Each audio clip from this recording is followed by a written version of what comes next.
Hello, good morning. কেমন আছো সবাই? আজ সোমবার। এই সকাল ৮টা, পৌনে ৮টা হবে। আজ একটু তাড়াতাড়ি ঘুম থেকে উঠে পড়েছি। উঠে আমাদের এই কোয়ার্টারের রুমের সামনের দিকে একটা সামনে না, এটা মানে ব্যাক সাইডে একটা ব্যালকনি আছে। তো সকালে ওখানেই চলে এসেছি। এই সবুজ গাছপালাগুলো দেখলে একটু মনটা বেশ ভালো হয়ে যায় ঘুম থেকে উঠে। আর এই রবিবার বাজারে গিয়ে আমি মেনলি গেছিলাম হচ্ছে গিয়ে কী বলে চন্দ্রমল্লিকা ফুলের গাছ কিনতে। কিন্তু সেদিন যেতে লেট হয়ে যাওয়ার জন্য চন্দ্রমল্লিকা ফুলের গাছ আমি পাইনি। তো এই লেবু গাছটা আমার বেশ পছন্দ হয়, ফুল আছে। তো কাকুটা বলে যে ভালোই হবে, তো লেবু গাছটা নিলাম, সাথে একটা ছোট্ট জবা চারা নিয়ে এসেছিলাম। এখনও টব কেনা হয়নি, তাই চারা গাছটা টবের মধ্যে এখনও লাগানো হয়নি। আর আমার অনেকগুলোই জবা গাছ আছে, তার মধ্যে এটা একটা গোলাপি রঙের পঞ্চমুখী, ওই যে মাধবীলতা। এই পঞ্চমুখী ফুলটা বেশ সুন্দর দেখতে হয়। আর এটা আর একটা কমলা রঙের পঞ্চমুখী, কিন্তু এটা উপর দিয়ে আর একটা ফুল বেরোয়, মানে ডবল আর কি। এটা চায়না জবা, ছোট ছোট। আর এইটা আর একটা পঞ্চমুখী। মোট আমার কাছে 4টে জবা আছে। আর সেদিন রবিবার গিয়ে আর একটা জবা গাছ ছোট নিয়ে এসেছিলাম। এই যে তুলসী গাছটা রোদ্দুর পড়লে একটু পরেই ঝিমিয়ে যাবে। আর এই ছোট ছোট পাখিগুলো, এখানে একটা গাছের ডাল ভেঙে লাগানো আছে, এই পাখিগুলোকে দেখার জন্য আরও অরিজিনালি সত্যি সত্যি পাখি এসে ডাকে, ভাবে যে ওরা কথা বলছে না কেন। এটা একটা জুঁই ফুল আর বেল ফুলের গাছ। ব্যালকনি থেকে ফিরে এসে এই যে সকালের ঝুল টুল ঘরের ঝেড়ে তারপর ঝাঁট দিতে শুরু করে দিয়েছি। সামনেই তো একদিন পর মহালয়া, তো একটু একটু করে ঘর পরিষ্কার করছিলাম আর কি। তারপর ভাবলাম একটু চা করে খেয়ে নিই সকালবেলায় ঘুম থেকে উঠে। এই যে চা বসিয়েছি, চাটা হচ্ছে, চা হওয়ার পর খাবো। বিস্কুট টপ 10-এর সাথে এই বিস্কুটটা ফ্রি দিচ্ছিল, এটা জিরা বিস্কুট, বেশ ভালো টেস্টি খেতে। তো আজকে চা দিয়ে এই বিস্কুটটাই খাবো। ব্যালকনিতেই চাটা নিয়ে চলে এসেছি, বসবো একটুখানি, গাছগুলো দেখবো, চা খাবো। চাটা খেয়ে নিয়ে তারপর ঠাকুরের বাসনগুলো ধুয়ে উপর করে রাখছি। এরপরেই স্নান করে ঠাকুর পুজো দিয়ে অল্প একটু চাউমিন ভাজতে দিয়ে টিফিন বানাবো, তারপরে দুপুরের রান্নায় চলে যাবো। আজকে একটু কাজও আছে আমার। এই যে পুজো দেওয়া হয়ে গেছে, এবার যাচ্ছি তুলসী তলায় জল দিতে। এই তুলসী গাছটা দেখেছেন দুপুরে রোদ্দুরটা পেয়ে কীরকম ঝিমিয়ে গেছে, মানে সকাল 11টা-12টার মধ্যে রোদ্দুর পেলেই গাছটা একদম ঝিমিয়ে যায়। এবার এখানে চাউমিন বানিয়ে নিচ্ছি, একটু বেশি করেই বানাচ্ছি যাতে এখন একটু টিফিন করে আবার সন্ধেবেলাও খেতে পারি। বারবার তো বানাতে ভালো লাগে না, একবারই বানিয়ে নিয়েছিলাম। চাউমিন খেয়ে নিয়ে ওই যে তারপর দুপুরে রান্নার জন্য ভাত বসাচ্ছিলাম। একটু ভাত, আজকে ভাবছি সিম্পলের মধ্যে রান্নাটা রাখবো, ভাত ডাল। আর রবিবার গেছিলাম বাজার থেকে মাছ নিয়ে এসেছিলাম, সেই মাছের একটু ঝাল করে নেবো, ব্যাস এই আর কি। দিয়ে গ্যাস ছেলে এই ভাতটা বসিয়ে দিয়েছি। আমাদের দেখেছেন, আমি ভেতরে চায়ের কাপ রেখেছি, এই চায়ের কাপের 2 কাপ চাল নিলেই আমাদের দুজনের বেশ আরামসে হয়ে যায়, যথেষ্ট দুজনের জন্য এই 2 কাপ চাল। ভাতের চালটা এবার একটু ধুয়ে নেব, সেই জলটাই আবার আমি গাছে দিই, গাছগুলো বেশ ভালো থাকে। চালের এই চাল ধোয়া জল, ডাল ধোয়া জল আমি কিছুই ফেলে দিই না, সবগুলো আমার ওই জবা গাছে দিয়ে দিই, যেগুলো গাছগুলো বেশ ভালো থাকে। আমরা ভাত খাই, গাছের ওই চাল ধোয়া জলটা গাছেদেরকে দিয়ে দিই। এই আজকে অনেক কাজও আছে, সন্ধেবেলায় একবার দোকান বাজারে যেতে হবে। আসলে পুজোর আগে তো দোকান বাজার যতটা যা পারি সমস্ত কাজ এগিয়ে রাখবো, কারণ ও ডিউটি বেরিয়ে গেলে আমার একার পক্ষে যাওয়া সম্ভব হয়ে ওঠে না।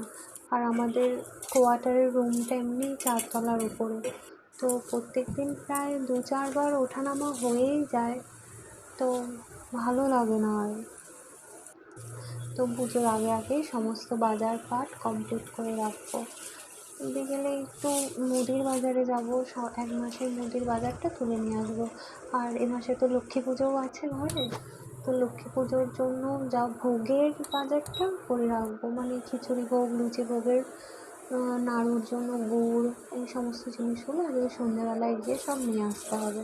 আর এই যে চাল ধোয়া জলটা আমি এই গাছগুলোতে অল্প অল্প করে সমস্ত গাছগুলোতেই একটু একটু করে দিই, তবে জবা গাছগুলোতে একটু বেশিই দিই, কারণ জবা গাছগুলো আমার অতি পছন্দের। আমি মা কালীর খুব বড় ভক্ত। আমার বাড়িতে মায়ের মূর্তি আছে, মায়ের মূর্তির পুজো হয় আমাদের বাড়িতে, তো মায়ের পুজোর ফুলের জন্য এই জবা ফুল প্রচণ্ড দরকার পড়ে। সবসময় তো ওই চারতলা থেকে নিচে গিয়ে কেনা সম্ভব হয়ে ওঠে না, তাই ওই জবা ফুলের গাছগুলো লাগানো। মাঝে মাঝে ফুল দেয় গাছগুলো, আর সামনেই তো শীত পড়ে যাবে, গাছের ফুলের সংখ্যাও কমে যাবে, কিন্তু গাছের গ্রোথটা হোক, সামনে আবার গরম পড়লে তখন গাছে বেশি বেশি ফুল দেবে। আসলে যে আমি মায়ের ভক্ত সেটা না, আমার বড় মায়ের প্রচণ্ড, মা কালীর প্রচণ্ড বড় ভক্ত। সে মায়ের পুজো খুব ভালোবাসে। আর আমরা দুজন ছাড়া, মানে আমার হাজব্যান্ডের বাড়িতে আর আমার বাড়িতে, দুজনের বাড়িতেই বছর মায়ের পুজো হয়। সেই জন্য আমরা দুজনেও মা কালীর খুব বড় ভক্ত। মায়ের পুজো দেখতে দেখতেই তো আমরা ছোটো থেকে বড় হয়ে উঠেছি। মায়ের প্রতি আমাদের অগাধ ভালোবাসা, সেই ভালোবাসার জন্যই এত গাছ থাকতে যেন শুধু সেই জবা গাছের প্রতি গিয়েই চোখটা আটকায়। রবিবার দিন বাজার গেছিলাম, তো বাজার গিয়ে একবার মাছ, মাংস, ডিম আর আমি সবসময় সবজি বাজারটা আমি নিয়ে আসি। তো সেই মাছ নিয়ে এসেছিলাম, সেই মাছ একটু ঝাল করছি। আমি গাদার পিসটা খাবো, ও খাবে পেঁপে পিস। ও গাদার পিস একদম খেতে পছন্দ করে না, কাঁটা থাকে কিনা বড্ড বেশি, পুলিশের চাকরি তো অত কাঁটা বেছে বেছে খাওয়ার সময় থাকে না, তাই পেটিতে কাঁটা কম, ঝটপট খেয়ে ডিউটি বেরিয়ে যায়। আর এই যে আলুগুলো কেটে রেখেছিলাম, আলুগুলো এবার দিয়ে দিচ্ছি। মাছের ঝোল করবো বলে আলুগুলোকে ভেজে নেবো, এতে সামান্য পরিমাণে অল্প একটু হলুদ দিয়ে আলুগুলো ভেজে নেবো। তো এর মধ্যে পেঁয়াজ, টমেটো দিয়ে ভালো করে আলুটা ভেজে তার মধ্যে সমস্ত মশলা দেবো। আস্তে আস্তে ভেজে নিচ্ছি পেঁয়াজ টমেটোটা অল্প ভাজা হয়ে গেছে, তো হলুদ গুঁড়ো দিয়ে দিলাম, লঙ্কা গুঁড়ো দিয়ে দিলাম। আর লঙ্কা গুঁড়োটা একটু পরিমাণে কমই দিই, কারণ ও একদম ঝাল খেতে পারে না। তো কাশ্মীরি লঙ্কার গুঁড়োটা আমি দিই, যাতে রঙটা একটু হয় আর কি, একটু লাল লাল না হলে আমার ভালো লাগে না বেশ ঝোলটা দেখতে বা খেতে দুটোই।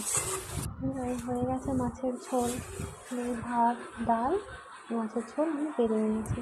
সে এখনও ডিউটি থেকে ফেরেনি, ফিরলে তারপর খাবে। আজকে মিশোতে আমার কয়েকটা জিনিস অর্ডার করা ছিল, তো আজকে তার মধ্যেই দুটো ডেলিভারি দিয়েছে। এই এখন খেয়ে দিয়ে উঠে দুপুরবেলা দিয়ে গেল, খুলে দেখছি কী এসছে আর কীরকম এসছে। অর্ডারগুলো মানে যখন রিসিভ করি বা পাই, খুব ভালো লাগে যে ঘরে একটা জিনিস হলো। এখন গয়না, মানে আগের ব্যাচেলার লাইফে গয়না, তারপর নেল পলিশ, মেকআপ, জামা কাপড় এইসবের প্রতি প্রচণ্ড লোভ ছিল, মানে অনেকগুলো হবে একটার পর একটা পাল্টে পাল্টে পরবো, বেশ মজা লাগে। কিন্তু এখন জানেন তো, বিয়ের পর আর ওসব বেশি ভালো লাগে না, এখন এই সংসারের জিনিসের প্রতি বেশ লোভ জন্মেছে। এটা ওটা সেটা বেশ অর্ডার করি, পছন্দ হয় অর্ডার করি। কিছুদিন আগে আমি একটা, এই সামনে লক্ষ্মী পুজো লুচি ভোগ বানানোর জন্য আমি একটা শ্বেত পাথরের বেলুন চাকি আর কী বলে ওটাকে, বেলুন আর বেলুন চাকি অর্ডার করেছিলাম, বেশ দারুণ সুন্দর এসছে। এর পরের ভিডিওতে আপনাদের সাথে শেয়ার করব। আজকে এটা একটা চা খাওয়ার কেটেল অর্ডার করেছিলাম কাঁচের, আমার কাছে কাঁচের দুটো কাপ আছে, তার সাথে মিল করে এটা অর্ডার করেছিলাম, বেশ সুন্দর এসছে, প্রচণ্ড কিউট। আমার এত ভালো লেগেছে এটা দেখে আমার খুব মন ভালো হয়ে গেছে, দারুণ দেখতে জিনিসটা।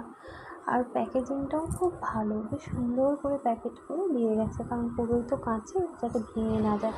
আর এই দেখুন, এটা ছোট্ট কুট্টুস বিড়াল, এর আরেকজন সঙ্গী আছে, তার তো পাত্তা পাওয়া যায়নি। সন্ধেবেলার দরজা খুলতে দেখি এই যে আমাদের জুতো রাখার বক্সের ভিতরে জুতোগুলোকে সরিয়ে সরিয়ে ওরা ওদের শোয়ার জায়গা করে নেয়। আর বেশ সুন্দর দুজন মিলে একদিন দেখছি দুজনে বেশ সুন্দর একজন একজনকে জড়াজড়ি করে শুয়ে আছে, যেন ওরা দুজন হাজব্যান্ড ওয়াইফ। থেকে একটাই আছে, আর একটা কোথায় কী জানি।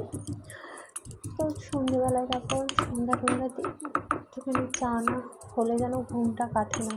দুপুরের ভাত ঘুম তো, এই সন্ধ্যেবেলা একটু চা খেলে বেশ ভালো লাগে। তো এই চা বানাচ্ছে একটু কড়া করে লেখা। তারপরে এই চা খেয়ে আমি যাবো দোকানে ওই মুদির বাজারটা তুলতে নিয়ে আসতে। তো তখন ডিউটি থেকে ফিরবে, তো ফেরার পথে বাজারটা নিয়ে দুজনে একসাথেই ফিরে আসবো। তো এই চাটা বানানো হয়ে গেলে চাটা খেয়েই বেরোবে জাস্ট রেডি। চাটা বানাতেই জামা কাপড় পরছি, রেডি হচ্ছে ঝটাপট করে। কারণ লিস্ট বানিয়ে মুদির দোকানে দেওয়াই ছিল যেটা কিনে আমাদের, কারণ ওনার থেকেই আমাদের এখানে মুদির বাজার নেওয়া হয়। তো খেয়ে ঝটাপট রেডি হয়ে ব্যাগ নিয়ে বেরিয়ে যাব। ও ব্যাগ তো নিতে হবে না, ব্যাগ তো জেঠুর দোকানে দেওয়াই আছে। ব্যাগ আর একটা লিস্ট করে খাতার মধ্যে আমি দিয়ে এসেছি দুপুরে গিয়ে। তো যাবো এবার গিয়ে নিয়ে আসবো। আমি গরম চা না আমি কিছুতেই খেতে পারি না, যেন জিভে ছ্যাঁকা লেগে জিভটা পুড়ে যায়। চাটা ঠান্ডা হলে চাটাই খাচ্ছি, খেয়ে নিয়ে তারপর বেরোবো। সন্ধ্যা নিয়ে চলে এসেছি, তো বাড়ি চলে এসেছি। এইবার সমস্ত বাজারগুলো বের করছি, সব বাজারগুলোকে বের করে আবার গোছাতে হবে। এর মধ্যে লক্ষ্মী পুজোর বাজারও কিছু আছে। আসলে আমি আগেই অর্ডার দিয়ে দিয়েছি, জানেন তো। বারবার করে যে বললাম নিচে যেতে না একদম ভালো লাগে না। আরও ডিউটি থাকলেও বাজার হাট আমার ঘর সামলানো, ঘরের সমস্ত কাজ একার পক্ষে আর অত কিছু সম্ভব হয়ে ওঠে না। এবারে 4 প্যাকেট মোমবাতি অর্ডার করেছিলাম, কারণ দিওয়ালি আছে। মোটামুটি সমস্ত কিছুই নিয়ে নিয়েছিলাম। আর এইবারে আমি একটা নতুন জিনিস নিয়েছি, সেটা হচ্ছে এভারেস্টের কেশরটা। আমার কাকার মেয়ে আমাকে বললো যে আসলে কেশর আমি খুঁজছিলাম, কিন্তু আমি ভাবলাম কেশর আমি কোথায় পাই, আমি ঠিক জানতাম না এটা। তো এভারেস্টের যে কেশর পাওয়া যায় আমাকে আমার কাকার মেয়ে বললো, মানে আমার বোন। তো নিলাম এবারে, ওই টুকটাক রান্নায় দেবো, একটু বেঁধে দিয়ে খাবো দুজনে, সেই জন্য ঘি নিয়েছি 200 ওই লক্ষ্মী পুজোর ভোগ রান্না করার জন্য। আর আমি তো প্রচণ্ড চা খেতে ভালোবাসি, মানে চা যাকে বলে চা প্রেমিক। আমি পুরো প্রেমিক না, শুধু চায়ের প্রেমিকা। চা না সকাল সন্ধ্যে চা না হলে মনই ভরে না। এই সমস্ত বাজারগুলোকে একে একে বের করছি ব্যাগ থেকে, তারপর সব বাজারগুলোকে গোছাবো। মানে যেখানে যে জায়গার জিনিস রাখার সেসব জায়গায় রাখতে হবে। এই 1 মাসের মুদির বাজারটা করে নিলে না আমি নিশ্চিন্ত হয়ে যাচ্ছি, আমাকে 10 বার করে আর দোকানে যেতে হয় না। তাই সমস্ত কিছুই নেওয়া থাকে, রান্নার সময় আর কোনো অসুবিধা হয় না, ঝটপট করে হয়ে যায়। লক্ষ্মী ঠাকুরের পুজোর ভোগের জন্য আমি চিড়ে, তারপর ভোগ ডাল, গুড়, চিনি, এই গোবিন্দভোগ চাল সমস্ত কিছু একটা প্যাকেটে ভরে এখানে চক কেটে রেখে দিয়ে যাতে কোনো উপদ্রব না করতে পারে। তারপর এই সমস্ত জিনিসগুলোকে জায়গায় রাখছি। ফিনাইল, এটা একটা ব্লিচিং 500, টুকটাক প্রয়োজনে দরকার পড়ে। গুড নাইট, শ্যাম্পু, ওডোনিল, যা সমস্ত কিছু এগুলো মাছের সার্ফ এক্সেল সব আমি এগুলো রেখে দিই। তারপর এইবারে সসটা একটু বেশি দিয়ে দিয়েছি। আমি লিখেছিলাম শুধু টমেটো সস বলে লিখেছিলাম, তো যেটা একবারে 1 কেজি একটা টমেটো সস দিয়ে, কিন্তু এই টমেটো সসটা আমাদের অনেক দিন হয়ে যাবে, প্রায় 2-3 মাস। তো আগের দিনে রবিবারের কিছু মাংস রান্না করাই ছিল, তো সেটা শেষ হয়নি। তো সমস্ত বাজার গুছিয়ে ওই মাংসটা একটু গরম করে নিলাম। আর ভাত আছে, একটু বেশি করেই ভাত করেছিলাম দুপুরে, তো ভাতটা গরম করে খেয়ে নেব।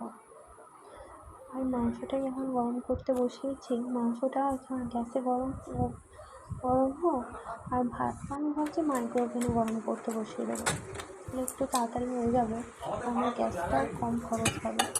মেয়েরা বিয়ের পর কত, মানে মেয়েরা, মানে আমি আমার নিজের কথাই অবশ্য বলছি, বিয়ের আগে জানেন তো একদম বেহিসেবি ছিলাম, এত হিসেব করে চলতেই জানতাম না। মা বারবারই বকতো, কিন্তু পয়সা এইভাবে কেউ নষ্ট করে, কিন্তু তখন বুঝতাম না। জানেন তো, নিজের সংসার হওয়ার পর এখন গ্যাস বলুন বা যে কোনো বাজার পাট সমস্ত কিছু একটু হলেও সাশ্রয় করতে শিখেছি। সন্ধ্যাবেলায় যে কুট্টুস একটা বিড়াল দেখালাম, সেই বিড়ালটা হচ্ছে সঙ্গী, তাদের দুজনের জন্য ভাতটা আর মাংসটা মেখে ওনাদের দুজনকেই খাবারটা দিতে যাচ্ছে। তো দিয়ে এসে তারপর আমরা দুজনেও ঘুমিয়ে পড়ব। আর এই পর্যন্তই থাক, আবার দেখা হবে পরের নতুন ভিডিওতে। Good night, tata.